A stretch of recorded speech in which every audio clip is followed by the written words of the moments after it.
Salve telanautas, tudo bem com vocês? Olha eu, Heitor Teixeira, aqui de volta para a gente mais uma vez falar sobre Star Trek Lower Decks, que está estreando a sua 4ª temporada. A gente estava aí com vontade de voltar a ver essa galerinha, esse é o momento. Curiosamente, bem no meio aí da greve de atores e roteiristas, onde está se tornando cada vez mais possível que se torne escasso a quantidade de material pronto que eles têm para colocar no ar. Eles resolveram colocar, meio imitando aí o que a série Ahsoka fez, e eles mesmos já tinham lançado 2 episódios na mesma época, quando eles estavam lá na Comic Con, lançaram 2 episódios numa tacada só.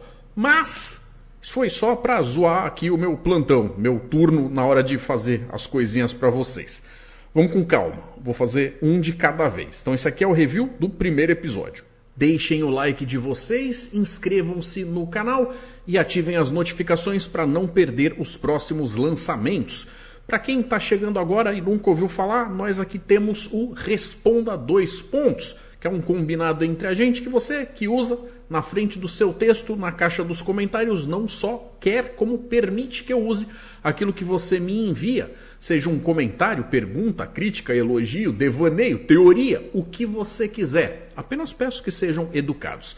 As regras para quem quiser participar estão na descrição do vídeo e eu uso isso daí no momento dos telanautas, dando a voz para o pessoal da audiência de casa. Então se você ficou interessado ou interessada, só dá uma lidinha como é que faz e vem participar. A gente vai ter esses 2 episódios aí, que não vai dar tempo de eu basicamente ler o que vocês estão dizendo, mas quando a gente for chegar no 3º episódio, a gente vai poder falar sobre o que aconteceu nesses 2 primeiros aqui. Sintam-se bem-vindos.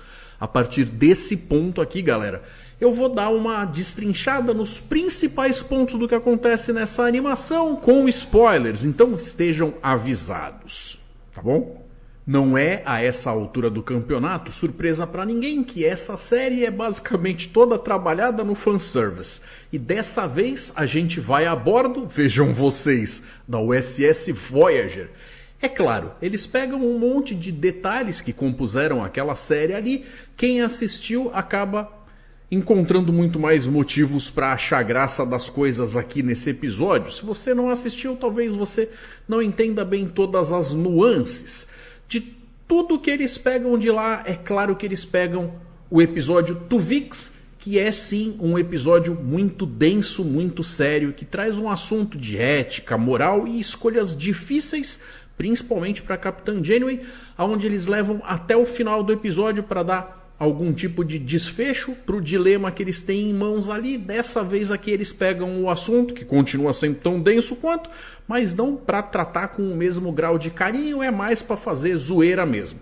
Os caras fazem tudo num ritmo ali onde tudo é exagerado, mas a gente sabe, essa é a pegada de Lower Decks. Se você não gosta, talvez não seja para você mesmo.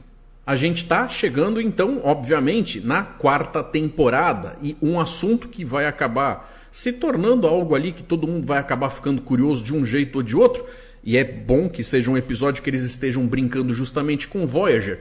Um episódio onde a gente teve um Alferes, o Alferes King, que acabou se tornando o Alferes Eterno durante 7 temporadas. Mas aí é porque eles estavam longe de casa, não tinha quem promovesse o rapaz, a gente sabe que depois ele destrincha, mas não sem antes ter virado motivo de piada. Então aqui, seguindo um negócio um pouco mais padrão da galera que está vivendo ali no espaço da Federação, sem ter muita desculpa do porquê alguém não cresceria na carreira, esse plano de crescimento é previsto que depois de alguns anos você vá, de fato, receber algum tipo de aumento de serviço, no mínimo. O que implica em necessariamente subir na escala hierárquica, ganhando mais pins no seu colarinho, o que faz com que você também suba de posto e alcance outros cargos. Já está chegando num ponto aqui onde a gente tinha visto nas temporadas anteriores que essa galera aí de vez em quando está quase merecendo, vai acontecer alguma coisa ali, a própria Mariner se sabota bastante e eles abrem esse episódio com o Jack Ransom comentando com o Boiler que tá chegando, a promoção tá chegando, e aí é óbvio que o cara fica meio cabreiro, porque é aquele negócio, toda vez que ele tá pertinho de alcançar o sonho dele, alguma coisa vai e puxa o tapete dele. A gente sabe que isso acontece, mas a gente quer saber como. Vou dar um spoilerzinho rápido da terceira temporada de Picard. Quem ainda não viu, me perdoe. Mas lá nós sabemos que a Voyager vai parar no museu. E aqui a gente meio que vê o processo dela indo, sendo que Lower Decks acontece um pouco antes de Picard. Então a gente pega um pouquinho da história do que aconteceu entre a chegada da Voyager do quadrante Delta e até ela aparecer lá no museu na terceira temporada do Picard. A gente tinha tido também um episódio mais para trás que mostrava a história sendo contada com Lower Decks, ou seja, pessoas de decks inferiores, não apenas da Cerritos ou da Federação, mas também de outras naves de outros povos, como é o caso de uma nave vulcana e uma nave Klingon. Depois, no finalzinho daquele episódio, eles até fazem uma brincadeirinha rápida que mostraria Lower Decks Borg também. Mas, de qualquer forma, uma das personagens, que é a T'Lin, a vulcana, a gente acaba vendo que ela tem um jeito ali que não casa muito com o estilão do como a galera dela, do povo dela, se comporta, mas que serviria perfeitamente dentro de uma nave que tem um estilão mais humano ou mais misturado ali, mais miscigenado com a galera, e ela acaba recebendo essa transferência para ir justamente para Cerritos. Então, a partir dessa temporada, aparentemente ela é a mais nova personagem fixa da patotinha ali. Como eu tinha falado lá no episódio Tuvix, eles juntam dois personagens com personalidades absolutamente diferentes, que ao carregarem junto com eles um determinado tipo bem específico de planta, são fundidos num ser único. E é aí que está justamente todo o dilema moral e aquele negócio todo, porque você tem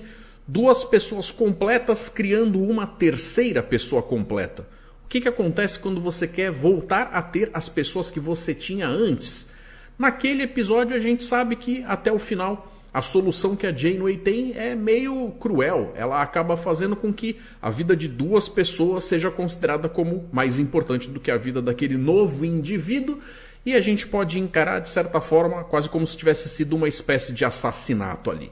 Também eles passam por cima de uma certa ideia de que ao se juntar essas duas pessoas, talvez traços de uma que complementam os traços da outra tenham, ao se fundido, se tornado coisas que são vantagens. Então, de repente, você tem o Tuvok, que é um cara super inteligente, culto, capaz, eficiente, mas tem um lado frio, que não tem lá muito a capacidade de interagir com outros, com empatia e tal. Ao se fundir com o Nilix, acaba justamente colocando o melhor dos dois. E o que é pior de ambos, talvez consiga ser resolvido pelo intelecto desse novo ser e tal. Então aqui a gente acaba vendo que eles misturam a doutora, a médica-chefe T'Ana, que é dessa espécie aí felinoide, tipo uma gatinha, com o Billups. Então, ao juntar os dois, a gente teria aí de novo a mesma situação.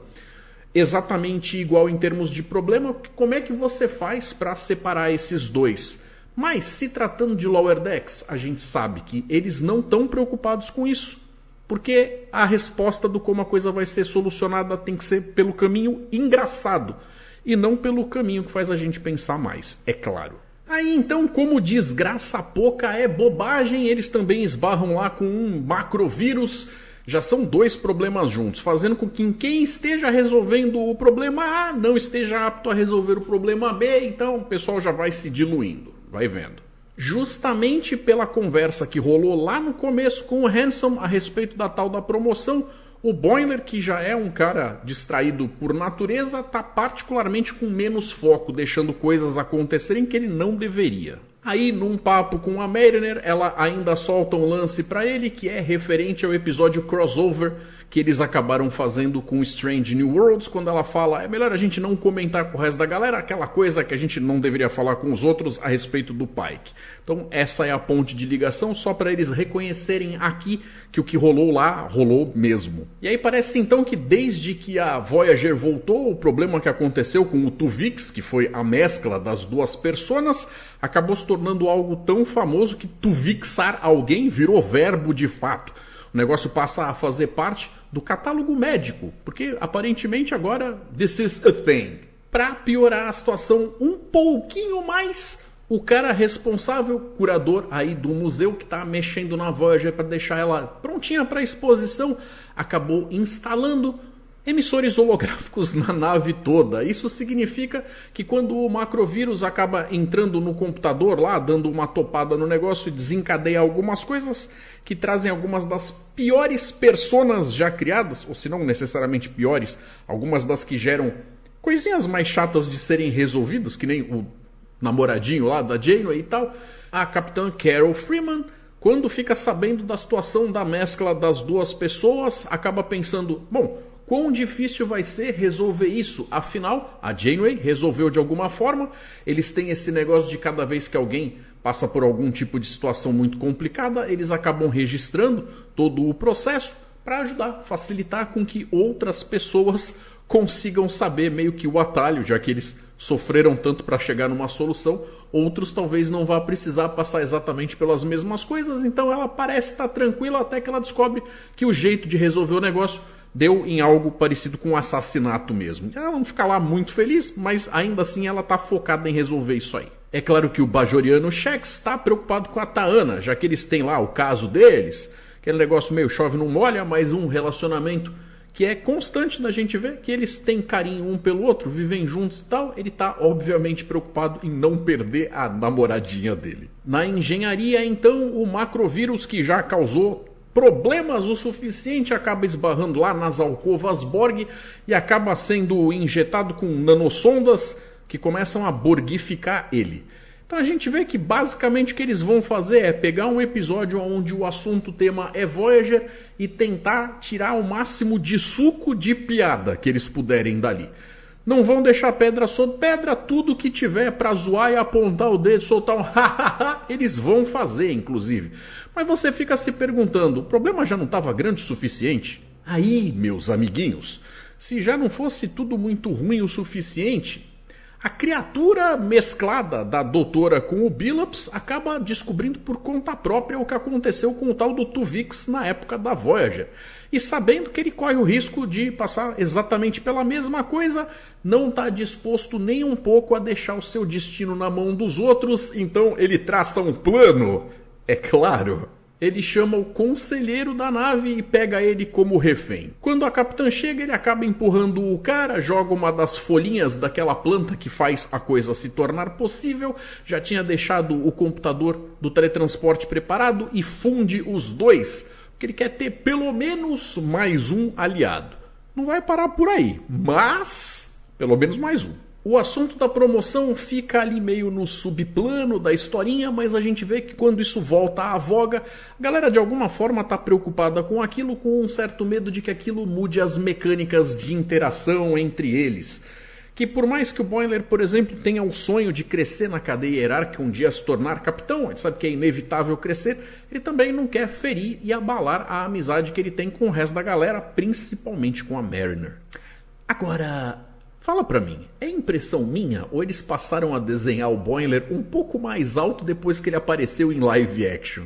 Só pra justificar o tamanho do ator que é grandão.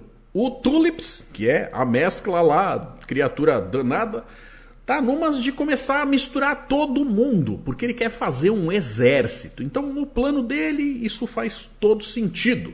Indiscriminadamente ele sai transformando a galera. E aí se você estava se perguntando, e agora? Se em Voyager eles levaram um episódio inteiro só para resolver um caso, como é que a gente vai resolver um negócio assim, aqui, que tá com um problema generalizado e tal? É aí que entra a T'Lyn, que acaba arranjando um jeito lá de passar uma manobra no teletransporte, assume os controles do negócio e teletransporta todo mundo junto, que foi meio que amalgamado para uma cela da cadeia da nave, tudo de uma vez só. Aí o que acaba acontecendo? Vira meio que um grande monstro almôndega, com todo mundo ali junto, numa bola de carne grotesca. Do outro lado, os hologramas que estão tomando conta da nave arranjam um jeito de mudar os códigos de navegação para que essa nave vá em direção ao primeiro cubo Borg mais próximo.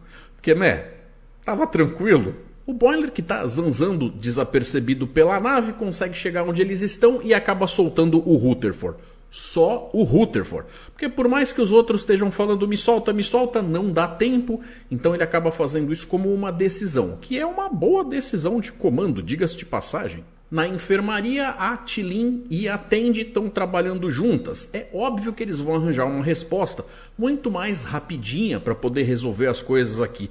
Não dá nem para levar muito a sério, porque o problema teria escalado até um nível que, se fosse para fazer com um certo grau de seriedade, a gente não ia ver ninguém voltando a ser a pessoa do jeito que deveria ser mesmo. Então a gente imagina que, pela graça da coisa, o que elas fizerem vai estar certo e a gente engole fazendo cara de que tá tudo perfeito. No meio daquela sopa de código genético tem alguns elementos que acabam sugerindo que, em partes diferentes daquela massa de carne toda e tal, existem certas coisas reconhecíveis que sugerem as personalidades dos seus antigos donos, de um jeito que a T'Lyn acaba tentando arranjar uma espécie de código para o computador separar eles por setor, quase como se para essa área aqui é mais a ver com o fulano, então reserva para você pegar essa sopa genética e reconstruir o fulano com o que está aqui, e o outro fulano com o que está lá. Eles deveriam estar mesclados num nível ali onde você teria uma dificuldade muito grande de conseguir soltar os DNAs deles. Até porque, se fosse fácil assim, a própria Janeway tinha feito lá no episódio de Voyager. Mas, como eu falei, não dá para cobrar coerência nessa altura do campeonato, principalmente não em Lower Decks, né? Na ponte, então, o Boimler acaba sendo capturado por um dos hologramas malvadões, mas ele resolve fazer o joguinho do cara e, entrando na brincadeira, acaba bugando o sistema. Essa brincadeirinha que ele faz acaba sendo só o suficiente para dar tempo para o Rutherford de acabar injetando um pouco do material no sistema da nave, fazendo com que as bolsinhas de neurogel vão caindo aos poucos, fazendo com que o computador se desative. Ou seja, ele de propósito arranja um jeito de quebrar a nave. E o que ele usou nada mais foi do que o queijo do Neelix, que come as bolsas de neurogel. É claro que o curador do museu, que é um tremendo de um bunda mole, tá puto da vida. Mas nessa altura do campeonato devia estar muito grato. Na Terra, depois de limpa e arrumada, obviamente, a Voyager é exposta em solo pra galera, como um museu de verdade, ali na cidade de São Francisco. Dá pra ver a ponte de fundo, tal, pertinho de onde fica a academia, a frota, aquele negócio todo. E, devido a eles terem passado por tudo isso, uma das coisas que é agregada nessa espécie de museu é justamente a ação do Boimler e do Rutherford, que salvaram a nave agora há pouco. Desse jeito, então, toda a situação dramática do que acontece no episódio é resolvida lá sem muita cerimônia.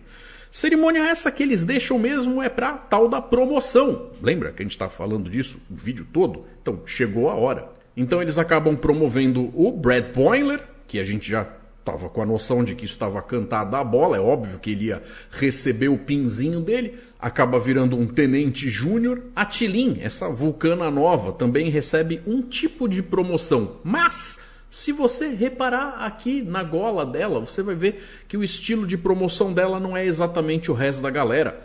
O jeito deles marcarem a hierarquia dela se parece mais com a do chefe O'Brien, que é quase como se fosse um participante externo. Porque, na verdade, o que ela está fazendo é um intercâmbio. Ela não é exatamente do posto e do cargo que ela está ocupando nesse momento. É quase como se fosse uma troca entre duas agências diferentes para que alguém fizesse um aprendizado com outra galera. Mas, no fim das contas, tudo que ela quer mesmo é voltar para a frota Vulcana o mais rápido possível.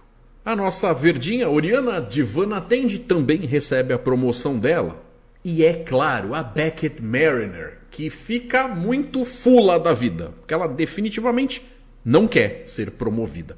A gente já viu isso acontecendo desde lá atrás da primeira temporada. A gente sabe que meio que parece que ela tem um certo medo de absorver novas responsabilidades, por mais que ela seja uma pessoa capaz pra caramba, filha da capitã, passou a vida inteira levando essa vida, manja muito mais dos Paranauê do que muitas outras pessoas que estão alcançando partes de cargos bem mais altos, já até chegando a serem capitães de outras naves da frota, aquele negócio todo, mas ela quer aquela vida relax, sem muitas responsabilidades, de um Lower Decks. Então ela fica bastante danada da vida quando querem tirar ela da zona de conforto dela. E, para nossa tristeza, acabou faltando a promoção do Rutherford.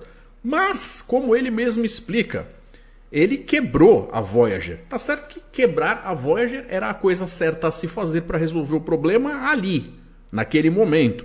mas eles não costumam promover pessoas, principalmente engenheiros, por quebrar coisas.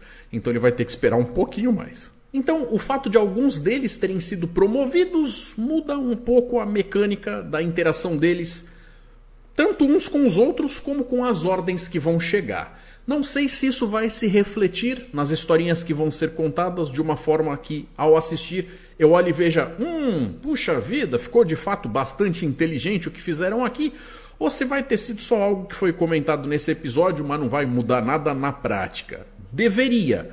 E para eles conseguirem alcançar isso com os roteiros, desejo boa sorte para eles. Mas, no fim das contas, para todos os efeitos, eles ainda são essencialmente Lower Decks. Então é hora de comemorar. E para finalizar o episódio, lá a gente vê em algum lugar dentro do Império Klingon uma nave justamente com aquele jovem Klingon que a gente viu no tal episódio onde eles introduzem a personagem vulcana da T'Lin, sendo que esse cara tá passando por uma situação onde a galera da nave dele encontra com uma outra nave invasora que ataca e destrói essa nave Klingon. A gente não tem mais informação do que acontece depois disso, então fica plantado aí o primeiro mistério do que provavelmente vai ser revisitado em breve, não sei se imediatamente no próximo episódio ou eventualmente na temporada, mas eles já estão plantando, coisa que a gente já viu eles fazendo mais para trás em outras temporadas, coisas similares, a gente sabe que aquilo vai voltar a ser um assunto. Então é isso, galera, mais um episódio bacaninha que a gente assiste para se divertir, sem necessariamente ter aquele algo que se diga, nossa, como eu vou raciocinar em cima disso aqui, vou filosofar. Não, só uma coisinha bacana, divertida, para a gente poder preencher um tempinho de entretenimento, lazer e poder mostrar para outras pessoas rirem com a gente, com a série que a gente tanto gosta. É Lower Decks sendo Lower Decks, nenhuma novidade até então. Galera, vou lembrar vocês que amanhã, dia 8 de setembro, dia do aniversário de 57 anos de Star Trek, teremos um evento de comemoração presencial aqui na cidade de Santos. Então, se você é um trekker da Baixada Santista ou se vai estar por perto, sinta-se convidado para vir ver a galera comemorando num evento onde todo mundo vai poder fazer amigos, comer coisinhas gostosas, porque vai ser uma festa estilo americana e tudo mais. Então, se você ficou interessado ou interessada, vou deixar mais informações na descrição desse vídeo. Quem quiser aparecer, vai ser muito bem-vindo. Creio que é isso, o que tinha de importante para ser comentado aqui, creio que foi. Obrigado pela audiência de vocês, um forte abraço, galera, e até mais.